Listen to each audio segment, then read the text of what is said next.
আপনার আমার বন্ধু চিরস্থায়ী প্রকাশ্য শত্রু। আল্লাহ বলেছে ইন্নাল কাফিরিনা কানু লাকুম আদুব্বাম মুবিনা। আল্লাহ বলেছেন the heretics are the eternal enemy of the believers. ঈমানদারদের প্রকাশ্য শত্রু হলো বেঈমান কাফেররা। বন্ধু তেমনি ভাবে ইয়াজিদ কিন্তু মুনাফিকের স্বরূপ ধরেছিল। প্রকাশ্যে কোনো মসজিদ ভাঙে নাই, প্রকাশ্যে কোনো মাদ্রাসা ভাঙে নাই। ও বন্ধু সে নামাজ পড়তো, সব কিছুই করত, মুখে তার বাহিরে ছিল ইসলামের রং, ভিতরে ছিল ইসলামকে ধ্বংস করার পায়তারা। প্রথমে মুসলমান, তারপরে মুনাফিক।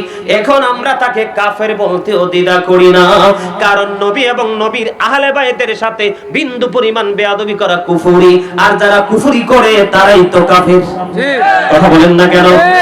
আপনারা অনলাইন থেকে শুনবেন, বড় বড় মৌলবী বড় বড় লেকচার দেয়। আমি নিজেও শুনেছি গত 2 দিন আগে, কয় ইয়াজিদকে কাফের বলা যাবে না, জোরে জোরে কোন নাউজুবিল্লাহ। আবার আরেকজন বলতেছে ইমাম হুসাইনকে হত্যার নাকি বিপক্ষে ছিল ইয়াজিদ। নাউজুবিল্লাহ বলেন না কেন? তাহলে হত্যাটা করলো কি? নির্মম ভাবে ওই ফুরাত নদীর পানি পর্যন্ত বন্ধ করে দিল কে? তাহলে ইয়াজিদকে নির্দোষ বলা যায়? এটাকে আপনারা মানবেন? আপনারা মানলে মানবেন, আমি মানবো না। বন্ধু জীবন যদিও চলে যায়, ইয়াজিদের উপদেষ্টা ছিল তিনি ছিলেন একজন ইহুদি, যার নাম ছিল শারজুন বিন মানসুর রুমি। তার কাজ হলো দিনের বেলা বানর নাচাতো, মদের আসর বসাতো, মদ পান করতো, আর রাতের বেলা নর্তকী দ্বারা তিনি কি করতো? বেষ্টনী দিত। জোরে জোরে কন্যা নাউজুবিল্লাহ। দিনের বেলা কি করতো? বানর নাচাতো। কি করতো? বানর নাচাতো। আর বন্ধু মদ পান করতো। আপনারা বলেন মদ কি হারাম না হালাল? হারাম। আমার কথা নয়, আপনারা আমার কথায় রাগ হইেন না, কথা বুঝে বন্ধু রাগ হবেন বা খুশি হবেন। আল্লাহ কোরআনে বলেছেন ইন্নামাল খামরু ওয়াল মাইসিরু ওয়াল আনসাবু ওয়াল আজলামু রিজসুম মিন আমালিশ শাইতান। ও বন্ধু মদ, জুয়া, মূর্তি, কি মদ, জুয়া, মূর্তি, ভাগ্য গণনা, এগুলো ঘৃণ্য বস্তু। এর মধ্যে শয়তানের কাজের মধ্যে বন্ধু প্রথম হলো মদ। ইয়াজিদ মদ পান করত বন্ধু, রাতের বেলা বানর বন্ধু নর্তকী দিয়ে নাচেরা সর বসাতো। জোরে জোরে কন্যা নাউজুবিল্লাহ। আর জোরে বলেন না নাউজুবিল্লাহ। তাহলে এমন একজন ইয়াজিদের কাছে বায়াত হতে পারে কি পারে না? পারে না বন্ধু, পারে না। আমি আপনাদেরকে বলে দে, 60 হিজরিতে রজব মাসের 1 তারিখে ইয়াজিদ ক্ষমতায় আসছে। কত হিজরি? 60 হিজরিতে রজব মাসের 1 তারিখে ইয়াজিদ ক্ষমতায় এসেছে। ইয়াজিদ ক্ষমতায় আসার পরে ঘোষণা দিয়ে দিয়েছে, যদি ইয়াজিদের কাছে বায়াত হতে কেউ নারাজি পোষণ করে, তার বিচার হলো তাকে হত্যা করে ফেলা। 60 হিজরি রজব মাসের প্রথম বা তার মানে মেরাজের চাঁদের প্রথম তারিখে সেই ক্ষমতায় আসলো। আর আশুরা তার মানে 61 হিজরির মুহররম মাসের 10 তারিখে কারবালা সংগঠিত হলো। জোরে জোরে কন্যা নাউজুবিল্লাহ। ইয়াজিদের ক্ষমতাটা দেখেন। মুহররম মাসে ইয়াজিদ 60 হিজরি রজব মাসের 1 তারিখ, আর কারবালা হলো 61 হিজরিতে মুহররমের 10 তারিখ। জোরে জোরে কন্যা নাউজুবিল্লাহ। বন্ধুরে আমার 61 হিজরিতে তিনি ক্ষমতায় বসলেন। ওই ইয়াজিদ বাহিনী দিয়ে ইমাম হুসাইন এবং ওনার সঙ্গী পরিবারকে হত্যা করে ফেললেন, শহীদ করে ফেললেন। আর 63 হিজরিতে খেয়াল করেন, ইয়াজিদের চরিত্র বোঝাচ্ছি আপনাদেরকে, জানার দরকার আছে না নাই? আছে। ইয়াজিদের চরিত্র আপনাদের বোঝার দরকার আছে না নাই? এটা বোঝার জন্য বলছি, ক্ষমতায় বসে 60 হিজরিতে, 61 হিজরিতে বন্ধু কারবালার ঘটনা ঘটিয়েছে। আর 63 হিজরিতে জিলহজের চাঁদের 27, 28, 29 কত?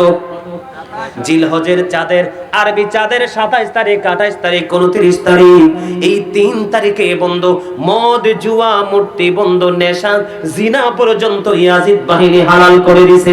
জোরে জোরে কন্যা নাউজুবিল্লাহ। এমন চরিত্রহীন লম্পটের সাথে ইমাম হুসাইন আপোষ করতে পারেনি। আপনি ইমাম হুসাইন বাদ দেন, আপনি ইমাম হুসাইন দামি না আমরা দামি? ইমাম হুসাইন। তাহলে ইমাম হুসাইনের কথা বাদ দেই, এমন একটা নষ্ট চরিত্রের মানুষ যদি আপনার আমার সমাজে থাকে, আমরা তাকে ভালোবাসবো না? কখনোই নয়, কখনোই নয়। আমরা সবাই ঐক্যবদ্ধ হয়ে তাকে প্রতিহত করব। ঠিক কিনা বলেন? ঠিক। এবার বন্ধু কি করলেন? একটু হৃদয় দিয়ে শুনেন। 63 হিজরিতে ইয়াজিদ বাহিনীর কি তাণ্ডব। যেই মসজিদে নববীর মধ্যে বন্ধ এক রাকাত নামাজ পড়লে, কত রাকাত? এক রাকাত নামাজ পড়লে 50,000 রাকাত নামাজের সওয়াব পাওয়া যায়। এই মসজিদে নববীর মধ্যে ওই 63 হিজরিতে 3 দিন পর্যন্ত হাররার ঘটনা ঘটিয়েছে বন্ধু। মসজিদে নববীতে আযান দিতে দেয়নি, নামাজ পড়তে দেয়নি রে। ওই মসজিদে নববীর পবিত্রতাকে নষ্ট করেছে, ঘোড়া রাস্তা বল বানিয়েছে। জোরে জোরে কন্যা নাউজুবিল্লাহ। বন্ধুরে আমার, এখানেই শুধু ক্ষান্ত নয়, ও বন্ধু শুনলে অবাক হয়ে যাবেন গো। ইয়াজিদের দিকে তাকাইয়া থুতু ফেলাইতে ইচ্ছা করবে না, মনে করবেন ইয়াজিদের চাইতে আমার থুতু অনেক দামি, কারণ আমি হুসাইনি কাফেলার সদস্য। ঠিক কিনা বলেন বন্ধু? 1000-এরও বেশি মহিলা এই 63 হিজরিতে ইয়াজিদ বাহিনীর তাণ্ডবে অবৈধ সন্তান প্রসব করেছে। তারপরেও কি বলা যায় ইয়াজিদ ভালো মানুষ? জোরে কন্যা নাউজুবিল্লাহ। 700 সাহাবীকে হত্যা করেছে। মদিনার সাধারণ 10,000-এরও বেশি নাগরিককে অতর্কিতভাবে হত্যা করেছে, খুন করেছে, সকল নোংরা কাজের বৈধতা দিয়েছে বন্ধু। এই জন্য ইমাম হুসাইন রাদিয়াল্লাহু তাআলা আনহু নিজের জীবন দিয়ে দিয়েছে যুদ্ধ করে করে, তারপরে ইয়াজিদ বাহিনীর কাছে মাথা নত করে নাই। এইটা হলো আমাদের জন্য শিক্ষা। আমরা অন্যায়ের কাছে মাথা নত করব না, সত্যের জন্য লড়াই করব। আমরা সংখ্যায় কতজন সেটা বড় বিষয় নয়, আমরা সত্যের জন্য লড়াই করছি সেটা হলো বিষয়। যেমনি ভাবে আপনি ইরানের দিকে তাকিয়ে দেখেন, আমেরিকার মতো পাওয়ারফুল দেশ অস্ত্র দিয়েছে, ইসরায়েলের মধ্যপ্রাচ্যের মধ্যে পাওয়ারফুল দেশ ইসরায়েল, ঠিক কিনা বলেন? আকাশ প্রতিরক্ষা থেকে সবকিছু তাদের অনেক স্ট্রং, কিন্তু এতগুলো আরব কান্ট্রিগুলো আজকে খবর পাইলাম সৌদি আরব পর্যন্ত ইরানের ড্রোন হামলা ঠেকিয়েছে, সৌদি আরবের ড্রোন দিয়ে। সুরে কন্যা নাউজুবিল্লাহ। সৌদির মতো দেশ পর্যন্ত ইরানের বিরুদ্ধাচরণ করেছে, কিন্তু ইরান দমে যায়নি। ইরান দেখিয়ে দিয়েছে জীবন দিব। আপনারা জানেন কিনা জানি না, নিউজ পড়েছেন কিনা জানি না, আমেরিকার ডোনাল্ড ট্রাম্পকে ইরান বলে দিয়েছে, আয়াতুল্লাহ আলী খামেনি তিনি বলে দিয়েছে আমরা কোন জাতি। যদি তোমরা চিনতে চাও, ওই ডোনাল্ড ট্রাম্পকে বলেছে তাহলে কারবালার ইতিহাস পড়ে আসো। জয় আল্লাহু আকবার। আরে আর জোরে বলেন আল্লাহু আকবার। নারায়ে তাকবীর, আল্লাহু আকবার। নারায়ে রিসালাত, ইয়া রাসূলুল্লাহ। নারায়ে পাক পাঞ্জাতন, ইয়া মারহাবা। শহদায়ে কারবালা। ওয়াজ বুঝতেছেন তো নাকি আমি টাইম পাস করতেছি না? বুঝতেছেন? আপনাদের বোঝার দরকার আছে এগুলো, বিশেষ করে যুবক ভাইদের বেশি বোঝা দরকার। কারণ এখনকার যুগের ইয়াজিদ মার্কা মৌলবীরা তোমাদেরকে 500 টাকা 1000 টাকা লোভ দেখিয়ে তোমাকে কি করবে? ইয়াজিদি কাফেলায় ঢুকানোর চেষ্টা করবে। কারণ কিয়ামতের আগে আস্তে আস্তে করে নবীর প্রেমিক করে কমে যাবে, সত্যিকারের ইসলাম মারা যাবে, পৃথিবীতে ঘন ঘন গজব আসবে। সেই সিমটম আমরা দেখতে পাচ্ছি, ঠিক কিনা বলেন? আরে জোরে। তাহলে ইয়াজিদ বাহিনীর সঙ্গে কি আপোষ করবেন নাকি বিরোধিতা করবেন? ডোনাল্ড ট্রাম্প অনেক হুমকি দিয়েছেন, খামেনি কোথায় আছে তাকে নাকি হত্যা করে ফেলবে, মেরে ফেলবে, তাকে ধ্বংস করে ফেলবে। আদতে খামেনির কাছে যাইতে পারে নাই, ঠিক কিনা বলে? বন্ধুরে আমার, বন্ধু মিসাইলের জবাব মিসাইল দিয়ে দিতে হয়। কথা বলেন না কেন? মিসাইলের জবাব ইমানি চেতনা দিয়ে ইমানি প্রশ্নের জবাব দিতে হয়, আর মিজানের পাল্লার জবাব আমল দিয়ে দিতে হয়। তাহলে এই জন্য বোঝা যায় প্রত্যেকটা সেক্টর আপনাকে করে রাখতে হবে, না হয় সফল হতে পারবেন না। আমি আপনাদেরকে বলে বন্ধু, যেই নবী না হইলে কোনো কিছু হতো না, যেই নবী না আসলে আমরাও হতাম না। এই আসমান জমিন চন্দ্র সূর্য জান্নাত জাহান্নাম কিছুই হতো না।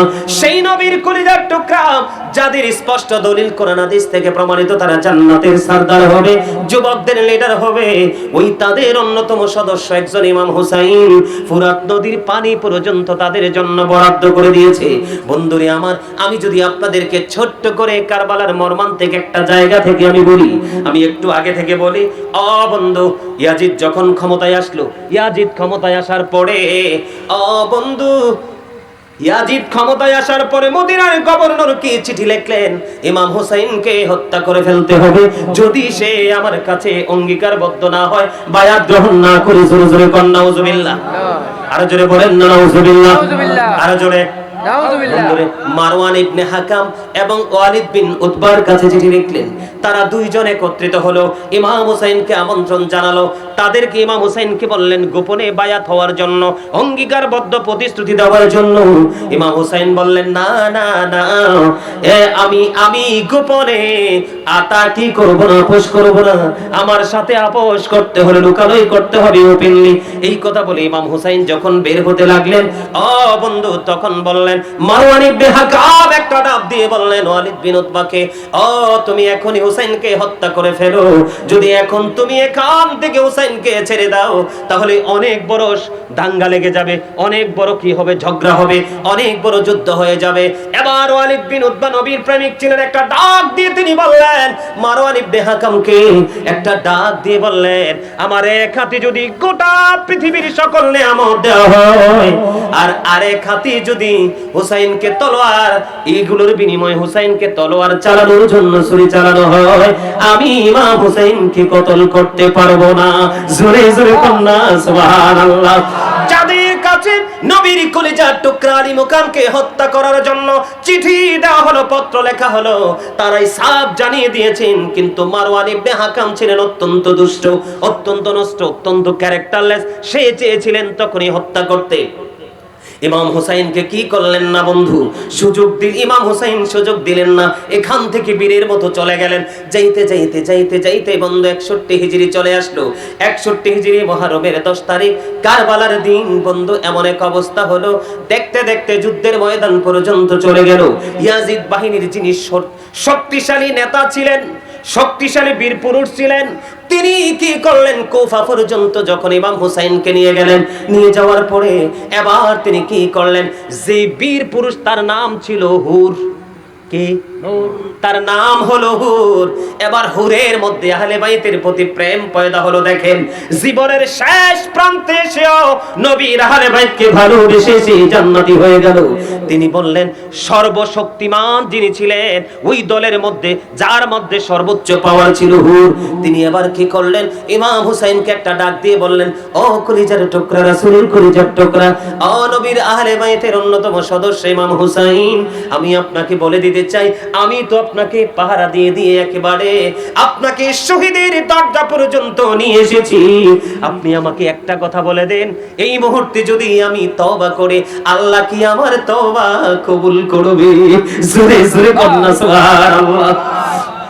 যিনি নবীর কলিজার টুকরাকে শহীদ করার জন্য কারবালার প্রান্ত পর্যন্ত নিয়ে এসেছেন, কারবালার পূর্বক্ষণে তিনি ডাক দিয়ে বললেন, তার নাম হলো হুর, আমি যদি এখন আল্লাহর কাছে তওবা করি, কারণ আমি অনেক বড় অপরাধ করে ফেলেছি, এমন এক জায়গায় আপনাকে নিয়ে এসেছি, এখন আপনাকে ইয়াজিদ বাহিনী শহীদ করে দিবে, আমি যদি তওবা করি আমার আল্লাহ তওবা কবুল করবে কিনা।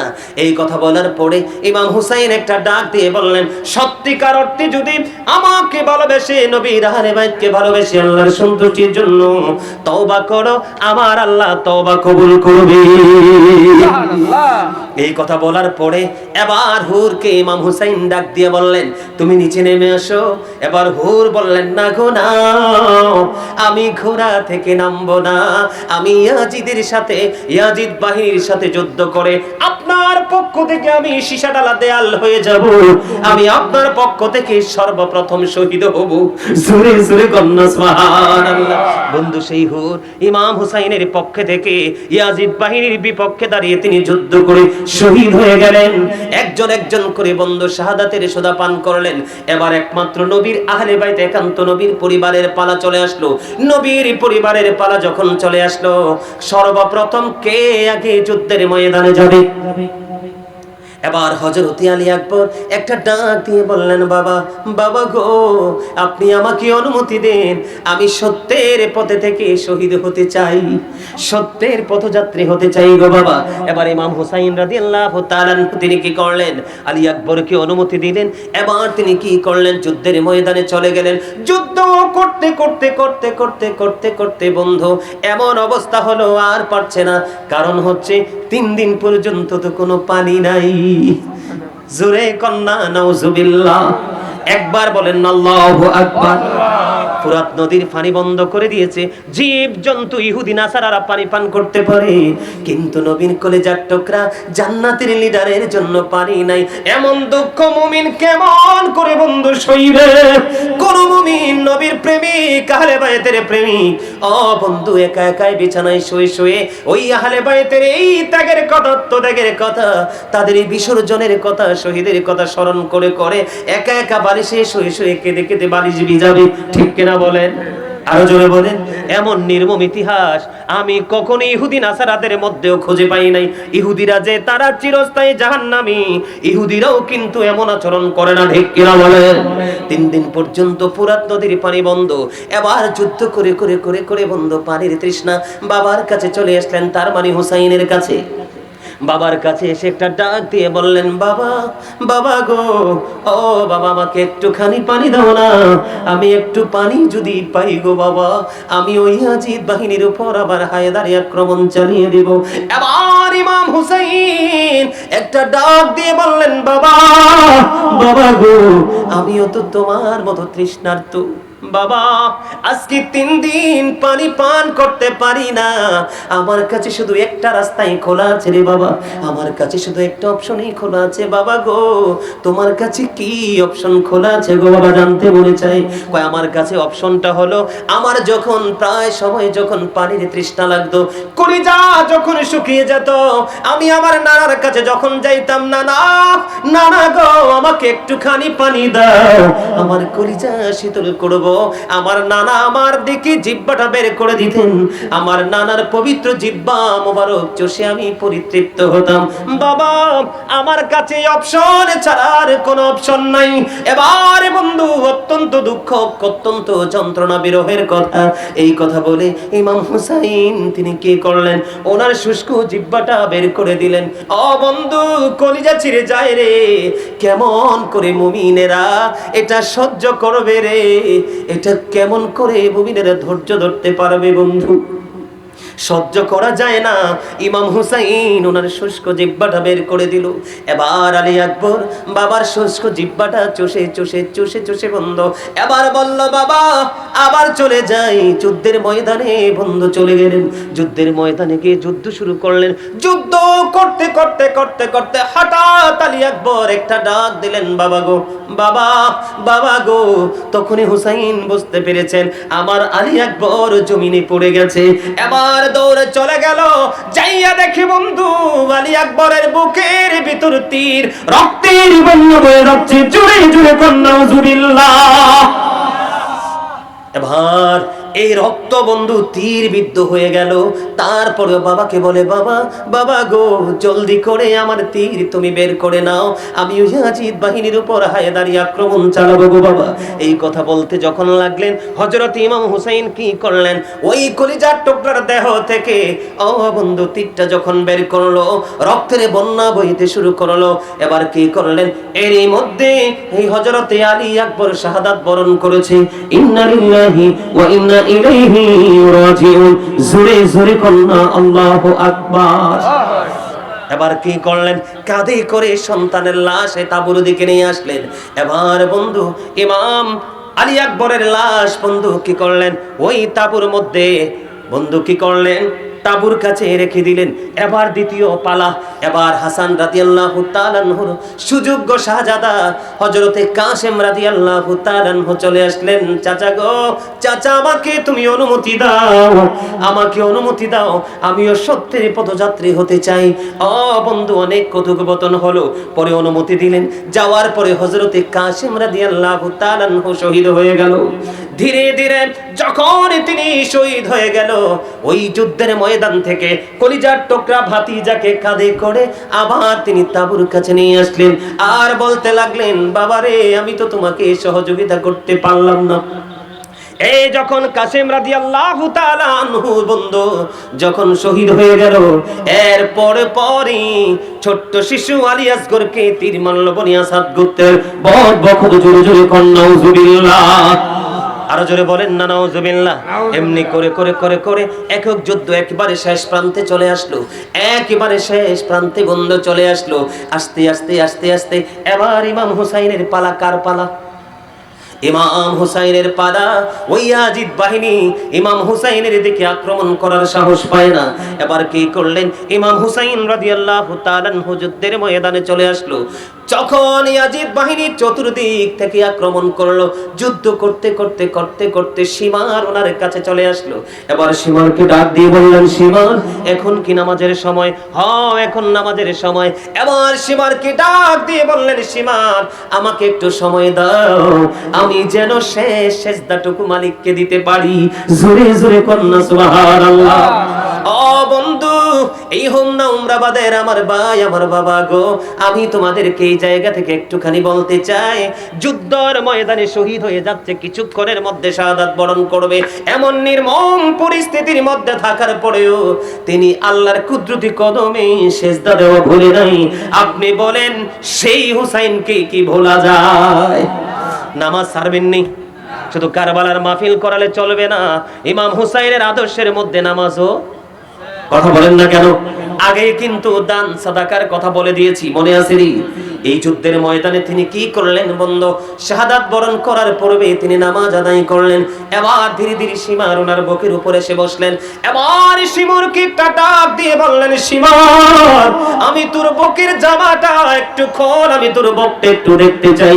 এবার সীমার কি করলেন, তার বুকের জামাটা খুললেন।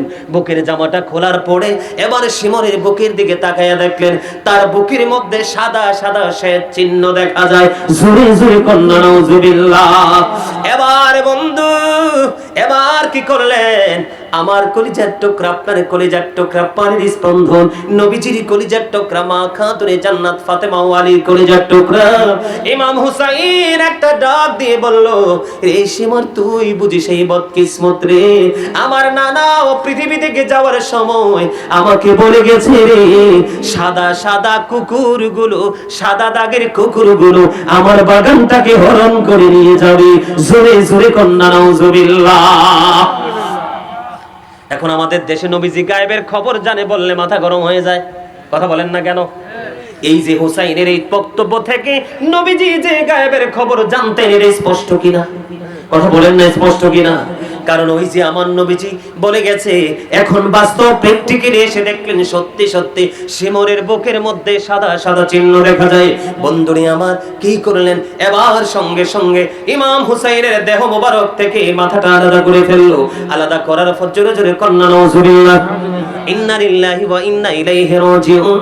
এবার দেখেন ইয়াজিদ বাহিনী ওই দেহ থেকে মাথাটা আলাদা করেও বন্ধু ক্ষান্ত হয় না রে।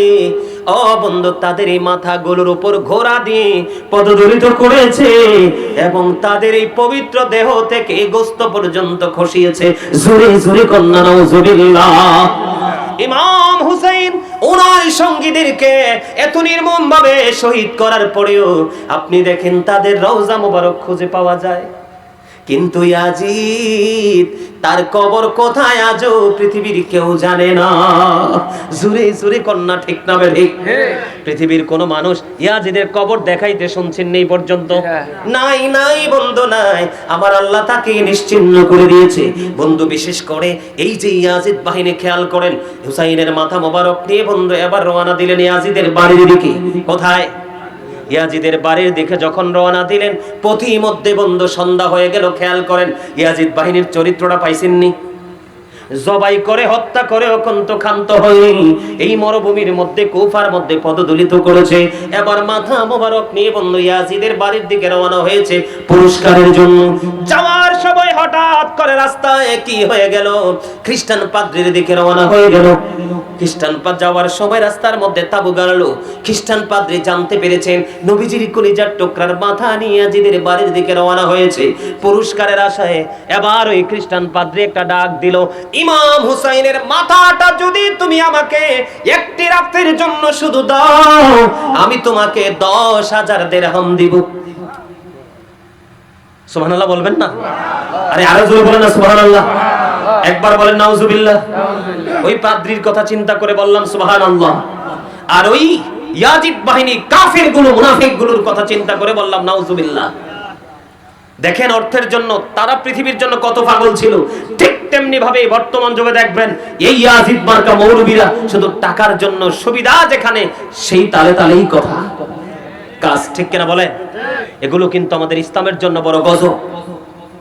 10,000 দিরহাম দিয়ে দাও, দিয়ে দিলেন। এবার ওই খ্রিস্টান পাদ্রী ইমাম হুসাইনের মাথাটা নিয়ে গেলেন, যাওয়ার পরে উঁচু একটা জায়গায় রাখলেন, সুগন্ধিযুক্ত পানি দিয়ে ধৌত করলেন, করার পরে এবার ওই সুগন্ধিযুক্ত পানি দিয়ে ধোয়ার পরে উঁচু একটা জায়গায় রেখে দিলেন। এবার তিনি বললেন, কিতাব প্রমাণ করেছে, বন্ধু চাইয়া দেখলেন, সারা রাত তিনি ইমাম হুসাইনের মাথা মোবারকের দিকে তাকিয়ে রইলেন। আর ওই খ্রিস্টান পাদ্রীর দু চোখ বেবে বন্ধু ঝর্ণার মতো বন্ধু পানি প্রবাহিত লাগলো। পানি ঝরতে ঝরতে ঝরতে ঝরতে গভীর রজনীতে চাইয়া দেখলেন ওই খ্রিস্টান পাদ্রীর বক্তব্য, ওই আমি হঠাৎ করে চাইয়া দেখি, আমি উঁচু জায়গায় ইমাম হুসাইনের মাথা মোবারক রেখে দিলাম, সাদা নূরানি একটা পাখি সারা রাত ইমাম হুসাইনের মাথাটা শুধু তাওয়াফ করেছে। জোরে জোরে কন্যা সুবহানাল্লাহ, আর জোরে কন্যা সুবহানাল্লাহ। বন্ধুরে আমার, ইমাম হুসাইন যখন শহীদ হয়ে গেল, শাহাদাত বরণ করলো, ও বন্ধু, বাইতুল মুকাদ্দাসে যে ঝুলন্ত পাথর আছে জানেননি? বাইতুল মুকাদ্দাসের ওই ঝুলন্ত পাথর থেকে তাজা রক্ত প্রবাহিত হয়েছে। সিরিয়ার যে কোনো পাথর সরালে রক্ত প্রবাহিত হয়েছে। আকাশ সেদিন রক্তিম হয়ে গেছে। ও বন্ধু, আকাশের অবস্থা এমন হয়েছিল, মনে হয়েছিল যেন সেদিনই বন্ধু কি হয়ে যাবে, কিয়ামত কায়েম হয়ে যাবে। জিনেরা পর্যন্ত কেঁদেছে, আসমান কেঁদেছে, জমিন কেঁদেছে, ফেরেশতারা কেঁদেছে, স্বয়ং এই নির্মম ইতিহাসে আমার আল্লাহ পর্যন্ত কষ্ট পেয়েছে। জোরে জোরে কন্যা নাউজুবিল্লাহ। আমি ইয়াজিদ কি করেছে? ইয়াজিদ মনে করেছে, ইয়াজিদ বাহিনী মনে করেছে, ইমাম হুসাইনকে শহীদ করতে পারলে, ওনার সঙ্গীদেরকে শহীদ করতে পারলে তিনি পৃথিবীতে প্রাণ ভরে রাজত্ব করতে পারবে। আমি আপনাদেরকে বলি, ইমাম হুসাইন শহীদ হয়ে যাওয়ার পরে ইয়াজিদ একটা দিন বন্ধু শান্তিতে কাটাতে পারেনি। কিতাব প্রমাণ করেছে, ইমাম হুসাইনের শাহাদাতের পরে ইয়াজিদ মাত্র 2 বছর 8 মাস, মতান্তরে 3 বছর 8 মাস মাত্র পৃথিবীতে বেঁচে ছিল, আর বেশি দিন বাঁচতে পারে নাই। জোরে জোরে কন্যা নাউজুবিল্লাহ। আপনারা আমাকে বলেন, 2 বছর বা 3 বছর কি একটা মানুষের জীবনে লম্বা হায়াত? কথা বলেন না, এটা কি লম্বা হায়াত? ইমাম হুসাইন শিক্ষা দিয়ে গেছে আমাদেরকে, প্রয়োজনে জীবন দিয়ে দিবে, তারপরও মিথ্যার কাছে মাথা নত করবে না, ঠিক কিনা বলেন?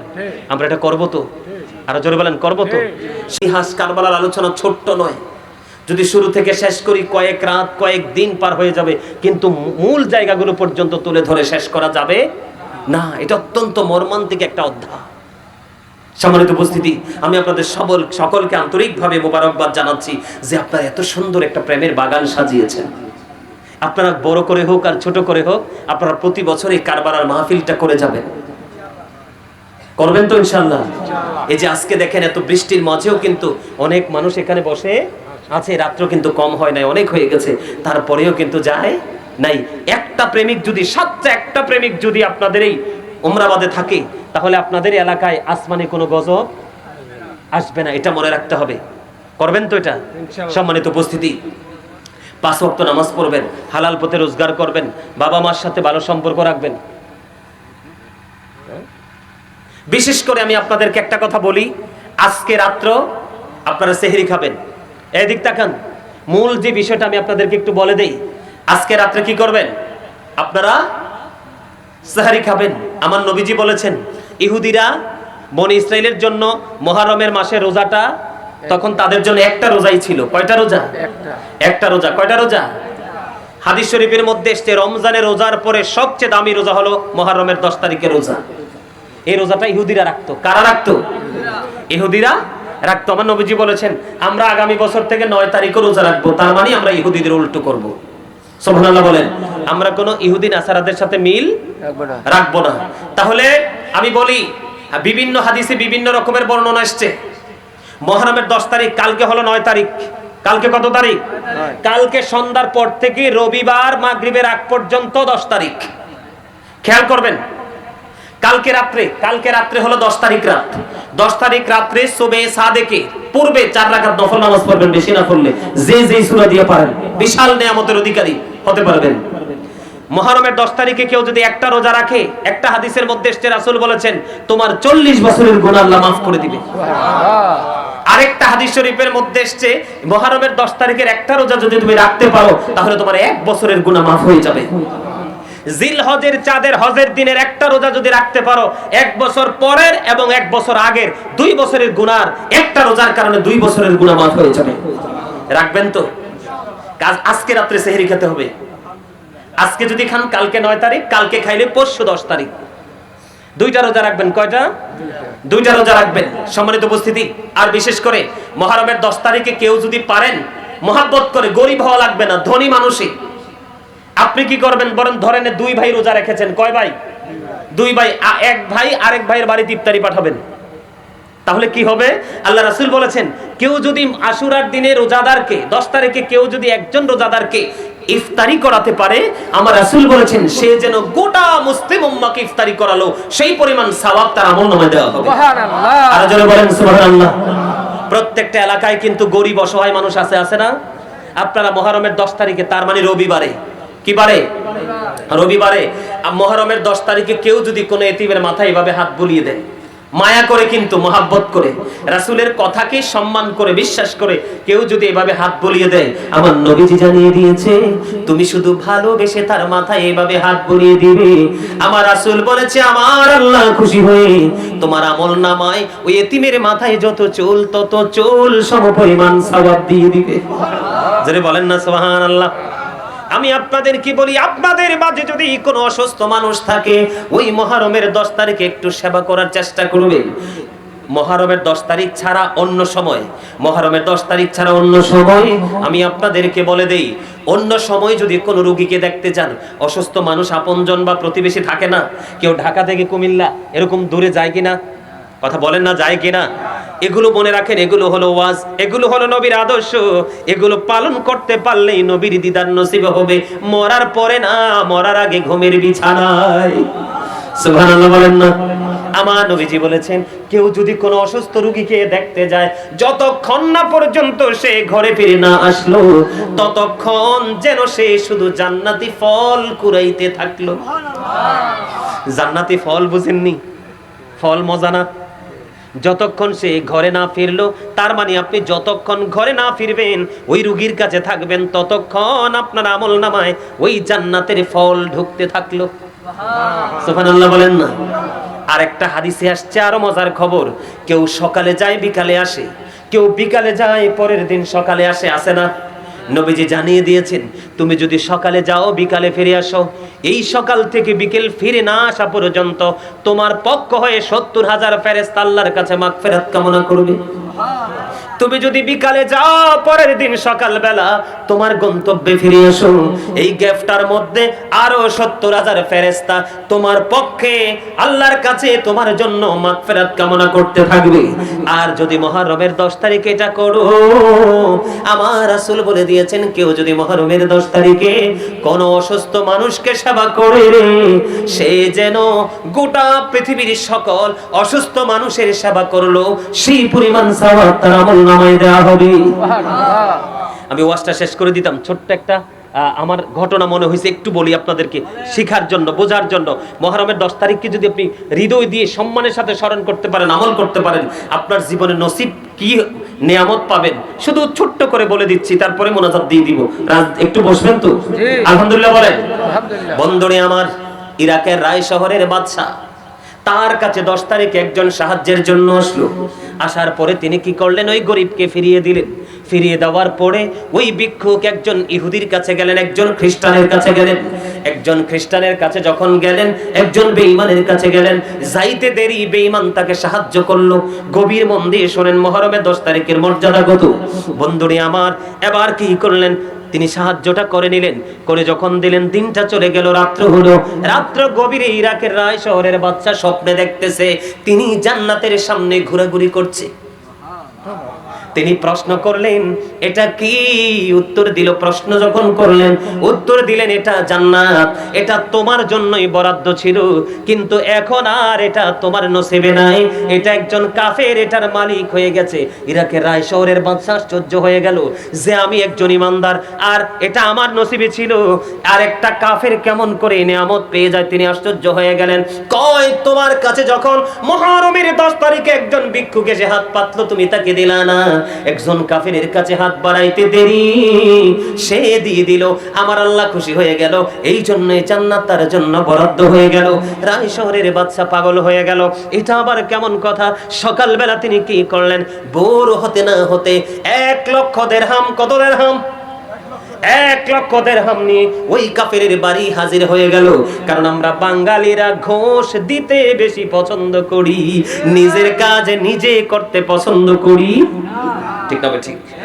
এই আরব রাষ্ট্র কি মুনাফিকি করতেছে না?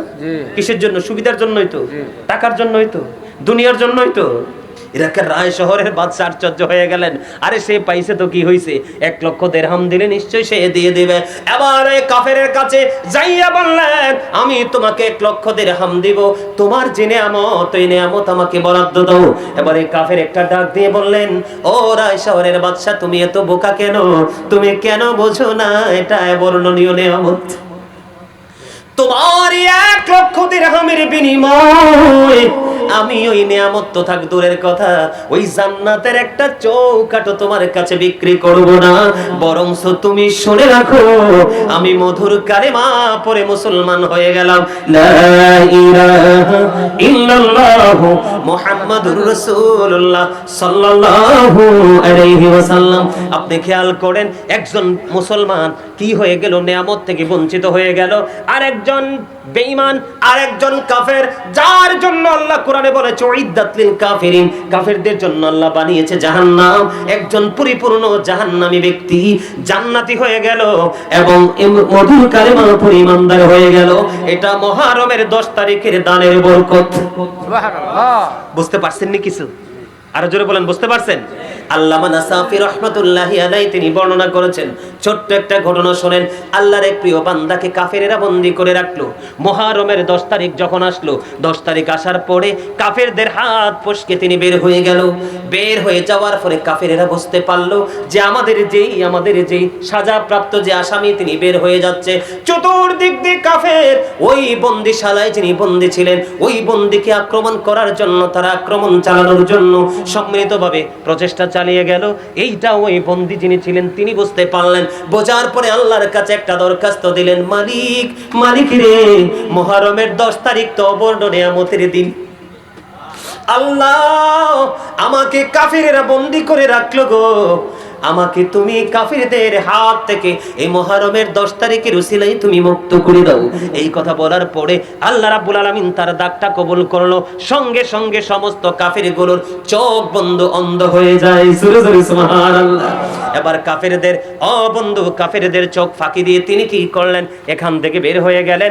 কাফেরের হাত থেকে মুক্তি পেয়ে তিনি অনেক বেশি খুশি হয়ে ওই মুহররমের 10 তারিখে তিনি রোজা রাখলেন। কি করলেন? 10 তারিখে রোজা রাখলেন, কিন্তু ওনার কাছে কোনো খাবার নাই। ইফতারের সময় যখন হলো, ইফতারের সময় হওয়ার পরে ওই লোকটা অত্যন্ত ক্ষুধার্ত, বুঝেনি তো সারাদিন রোজা রেখেছে, ক্লান্ত হয়ে তিনি বসে পড়লেন। হঠাৎ করে ওনার চোখের মধ্যে তন্দ্রা আসলো। তন্দ্রা বুঝেননি? ঘুম ভাব, মানে পরিপূর্ণ ঘুম আসতেছে এরকম একটা ভাব। এই ঘুমন্ত অবস্থায়, ওই তন্দ্রাচ্ছন্ন অবস্থায় তিনি উপলব্ধি করতে পারলেন কে যেন রে ওনার জন্য জান্নাতি খাবার ওনাকে খাওয়াচ্ছে। সুবহানাল্লাহ। নূরানি নূর যেন এসেছে, নূরানি মানুষ যেন এসেছে। উনি তন্দ্রাচ্ছন্ন অবস্থায় তিনি বলতেছে, আমি স্পষ্ট বুঝতে পারতেছি আমাকে কে জানি জান্নাতি নাজ নিয়ামত খাইয়ে দিচ্ছে। এবার তিনি কি করলেন? খাওয়া যখন শেষ হলো, সেই ঘটনা ইফতারের সময় পরিতৃপ্ত হয়ে গেল। ওই পরিতৃপ্ত হয়ে যাওয়ার পরে এবার বন্ধু চোখ মেলে তিনি চাইয়া দেখেন, সত্যি ওনার ক্ষুধার্ত পেট একবারে পরিতৃপ্ত হয়ে গেছে। জোরে জোরে কন্যা সুবহানাল্লাহ। তার মানে তিনি জান্নাতি নিয়ামত খেয়েছেন। ও বন্ধু, কিতাব প্রমাণ করেছে, আল্লামা নাসাফি রাহমাতুল্লাহি আলাইহি তিনি বলে দিয়েছেন, আমি এই লোকটা এই ঘটনার পরে থেকে 20 বছর পৃথিবীতে বেঁচে ছিল। এই 20 বছরে কোনো দিন তার পেটে কোনো খিদা লাগে নাই। 20 বছর পর্যন্ত ওই জান্নাতি খাবার খেয়ে তিনি বেঁচে ছিলেন। জোরে জোরে বলেন না সুবহানাল্লাহ।